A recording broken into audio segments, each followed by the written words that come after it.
আমাদের দেশের প্রধানমন্ত্রী কারা? কোবাল ভাই না হ্যাঁ, খালদা জিয়া।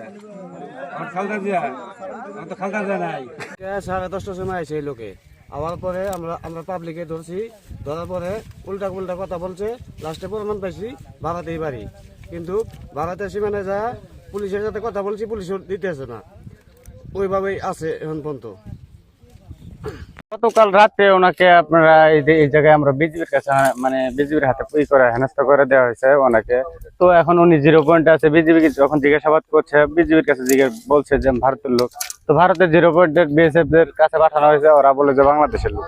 মানে লোকটা এখন 2 দেশের চাপে আছে। তার সারা শরীরে কিন্তু আপনার পুরো যুগ, এগুলা ভারতের পানি ডোবা জায়গা, তো এগুলাতে কিন্তু প্রচুর পরিমাণ যুগ থাকে, চেনা যুগ। মানে সারা শরীরে যুগ। আর খাওয়া দাওয়ার একটা ব্যাপার আছে। কালকে রাত থেকে আর একটা মানুষ এমনিতে 24 থেকে 32 ঘন্টা না খেলে অসুস্থ হয়ে যায়। ইতিমধ্যে কিন্তু রোদ বৃষ্টির মাঝে অসুস্থ হয়ে পড়ছে প্রায়। এইভাবে চলতেছে, মানে 2 দেশ থেকে তাকে ঢেলে দেওয়া হচ্ছে, ভারত থেকে বাংলাদেশে, বাংলাদেশ থেকে ভারতে। একে সঠিকভাবে শনাক্ত করা হোক যে আসলে লোকটা কোন দেশের। প্রয়োজনে ফ্ল্যাগ মিটিং করে তারা নিজেদের মধ্যে করে নিক যে আসলে লোকটা কোন দেশের। সন্ধ্যা 7টার সময় ভারতের নামাজ দিছে, হাজার পিলার করে নামাজ দিলেও লোকটা পানির মধ্যে সারা রাত ছিল, ওনা খাওয়ায়।